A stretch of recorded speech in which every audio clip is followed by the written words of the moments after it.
Hello everyone, I'm Elisha from Block Connectors and we're at our third crypto night tonight, and I have here with us John Harris, the CTO of SmarTract. Very nice to have you here with us. Very nice to meet you, John. too. So tell us a bit more about yourself and how you got into this whole blockchain cryptocurrency space. Sure.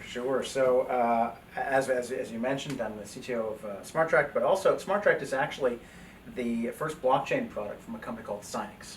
Sonics, okay. And Sinex is an existing digital signature service in the cloud. Mm-hmm. So the whole idea of sending documents through a workflow to get them signed by various individuals across a variety of vertical markets. But we grew up, our company grew up from public key infrastructure and straight up digital signatures. So the kind of old-fashioned, what we used to call crypto. Mm-hmm. And that was the basis of our company. And what we've realized is that there's a market opportunity to move from just the execution of a contract to the actual delivery of what that contract can do. So what we're doing is launching a smart contract project and protocol on the blockchain that will kind of leap from where we are with digital signatures and an existing customer base and move those customers that we already have into the blockchain. Okay. So has your project already been implemented into with your clients? The blockchain aspect of it is still in a proof of concept stage. Okay. But our existing product has been in place for over a decade. Okay. So we actually currently process over 40 million PDF contracts today. Wow, that's actually quite a huge number. Yes. So what do we see, moving to the future with blockchain? What are the differences that, moving your existing business onto the blockchain?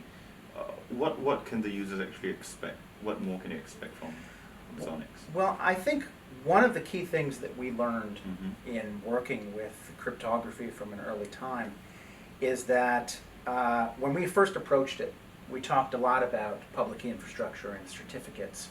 And the problem was, we thought, oh, the users will love this. It's technology, it's secure. And the truth is, they wanted security, they wanted integrity, Mm-hmm. but people off of the street that simply have to sign a document don't know about cryptography. They don't want to know about cryptography. And so our whole genesis as a company was taking something that was very complex and delivering it in a simple package for our end users, but making sure that we did not compromise on the security or integrity of the actual the document you actually rely on. Mm-hmm. And so we feel when we move to the blockchain that we're kind of at that same kind of tipping point. Okay. That you have users that don't know about the blockchain. I know I talked to my neighbor about blockchain recently, and he just his eyes glazed over as I tried to explain it to him. And it's that same kind of thing. I think there's a lot of, and we're at a very early nascent stage in this Mm-hmm. technology. But I think what it's going to come down to, and what I heard at the Consensus conference today, is it's got to be simple to use. And you cannot put a lot of that technology in. It doesn't mean you completely hide it or get rid of it, but you have to put a simple layer on top of it. And that's what we're hoping, since we've already done that with digital signatures and doing that kind of cryptography. We feel we can take that same experience and bring it into the world of smart contracts. And smart contracts, as a user off the street would think about a contract that's smart. Not necessarily, it's still the programmatic smart contract, but something that's a little more their speed. Okay, so you're building a solution that helps the adoption of not just cryptocurrencies but blockchain as well. But then the users may not necessarily need to know what's happening on the back end.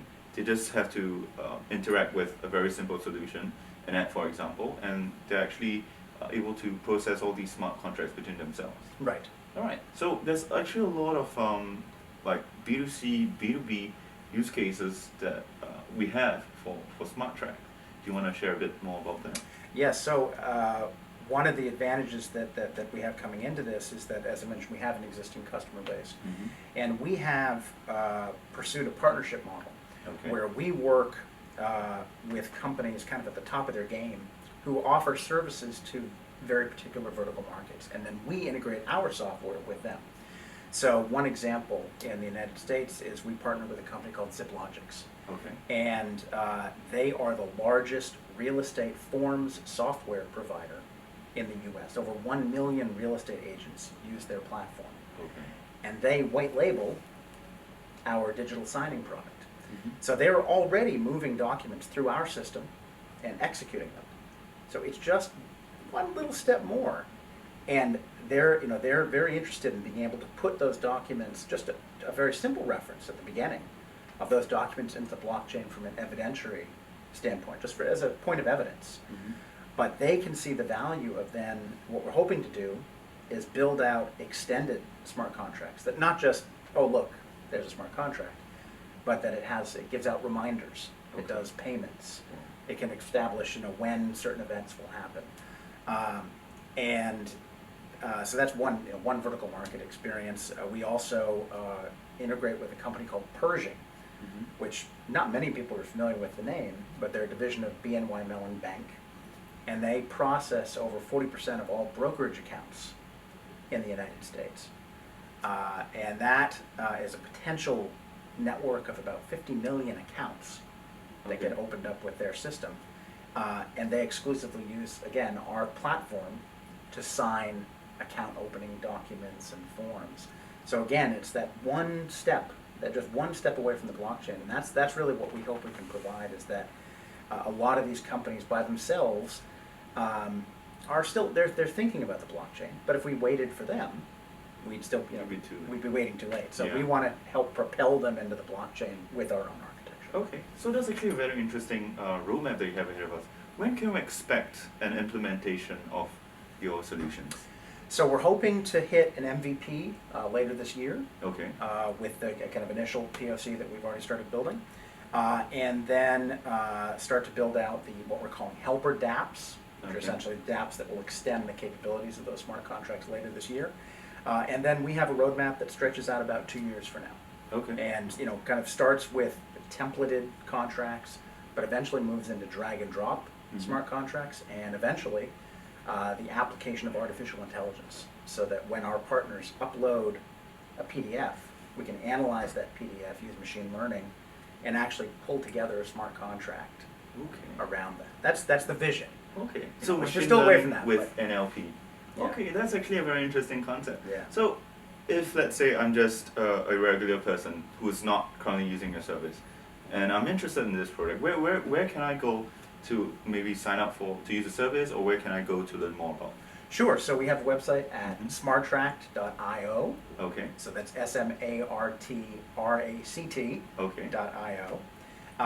And yes, we're just starting out. Mhm. This is our coming out event here at Consensus Singapore, and we're very excited to unveil it to the public. All right. I'm very excited for the future of your project as well.